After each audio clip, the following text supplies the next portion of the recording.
The Art of War by Sun Tzu, translated by Lionel Giles. Part 11. The 9 Situations. Sun Tzu said, "The art of war recognizes 9 varieties of ground.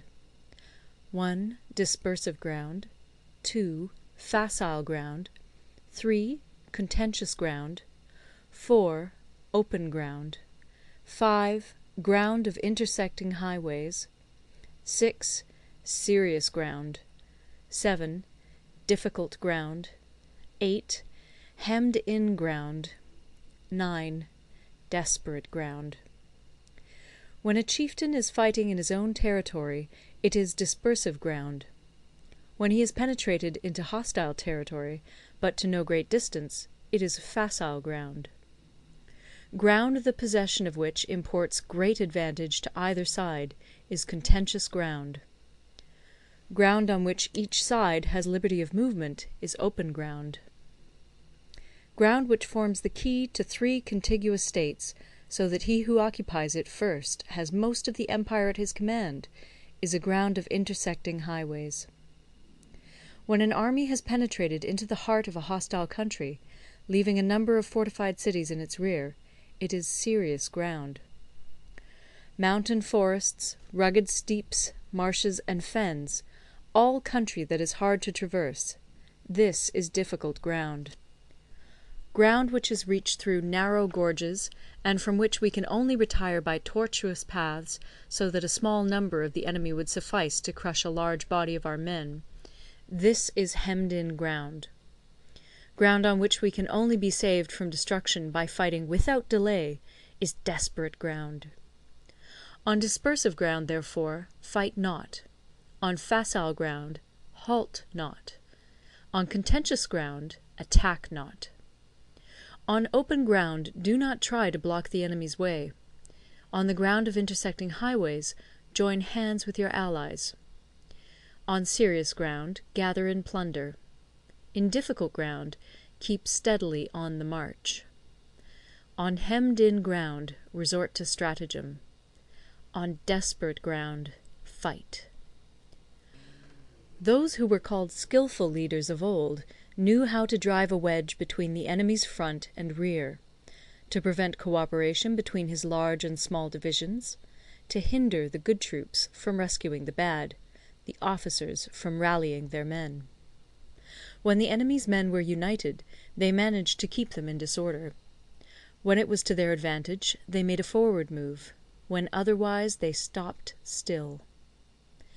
If asked how to cope with a great host of the enemy in orderly array, and on the point of marching to the attack, I should say, begin by seizing something which your opponent holds dear.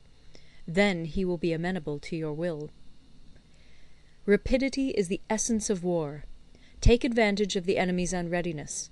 Make your way by unexpected routes, and attack unguarded spots. The following are the principles to be observed by an invading force. The further you penetrate into a country, the greater will be the solidarity of your troops, and thus the defenders will not prevail against you.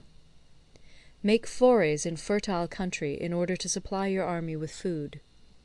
Carefully study the well-being of your men, and do not overtax them. Concentrate your energy and hoard your strength. Keep your army continually on the move, and devise unfathomable plans. Throw your soldiers into positions whence there is no escape, and they will prefer death to flight. If they will face death, there is nothing they may not achieve. Officers and men alike will put forth their uttermost strength. Soldiers, when in desperate straits, lose the sense of fear. If there is no place of refuge, they will stand firm. If they are in hostile country, they will show a stubborn front. If there is no help for it, they will fight hard. Thus, without waiting to be marshalled, the soldiers will be constantly on the qui-vive. Without waiting to be asked, they will do your will. Without restrictions, they will be faithful. Without giving orders, they can be trusted. Prohibit the taking of omens, and do away with superstitious doubts. Then, until death itself comes, no calamity need be feared. If our soldiers are not overburdened with money, it is not because they have a distaste for riches.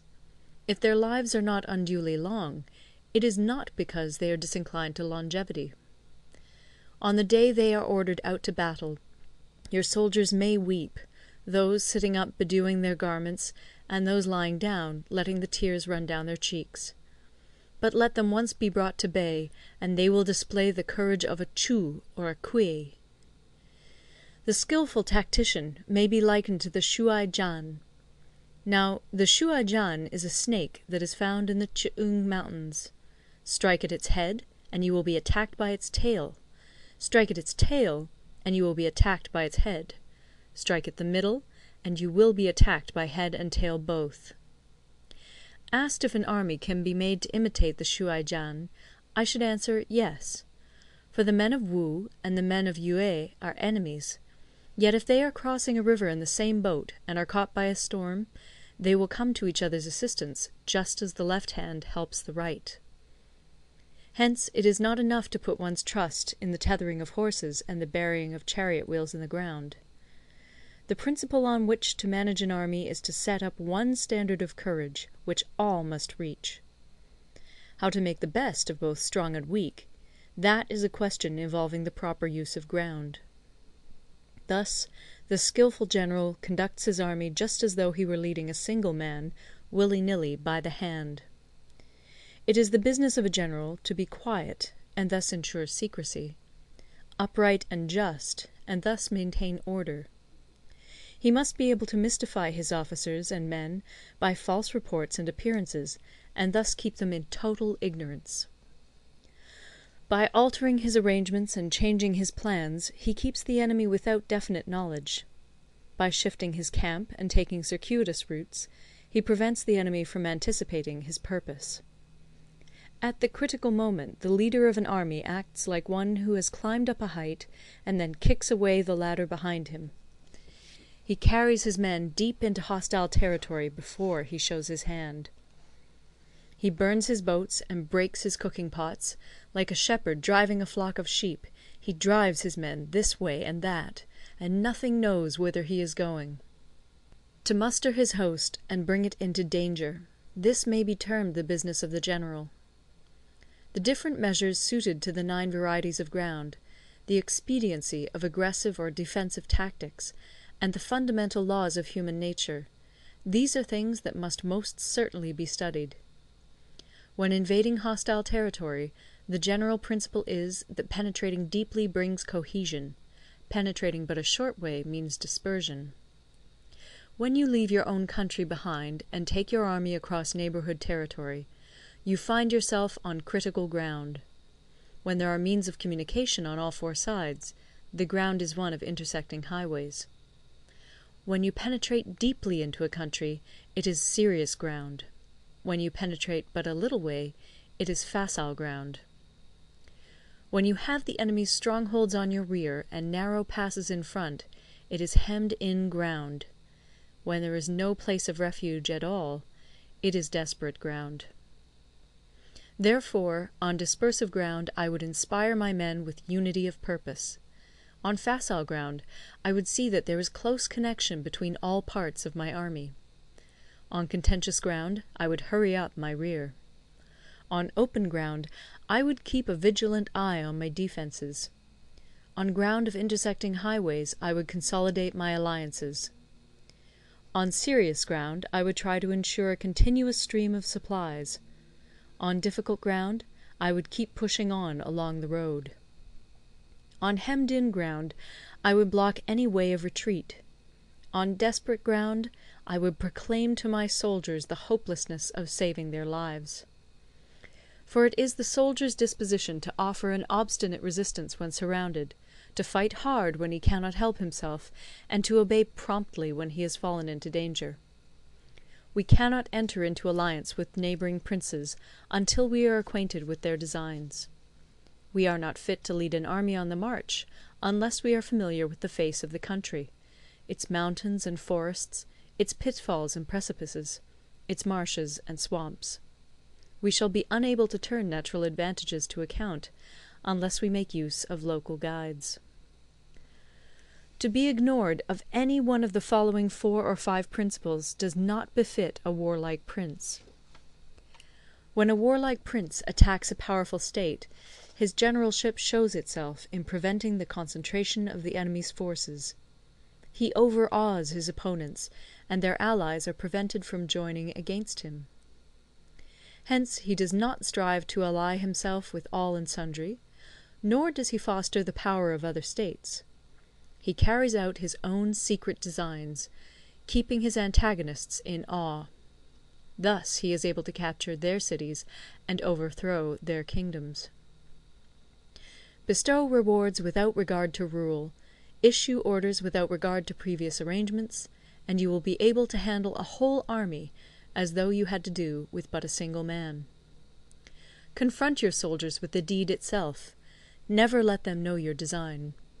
When the outlook is bright, bring it before their eyes, but tell them nothing when the situation is gloomy. Place your army in deadly peril, and it will survive. Plunge it into desperate straits, and it will come off in safety.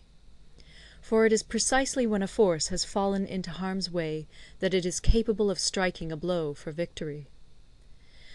Success in warfare is gained by carefully accommodating ourselves to the enemy's purpose.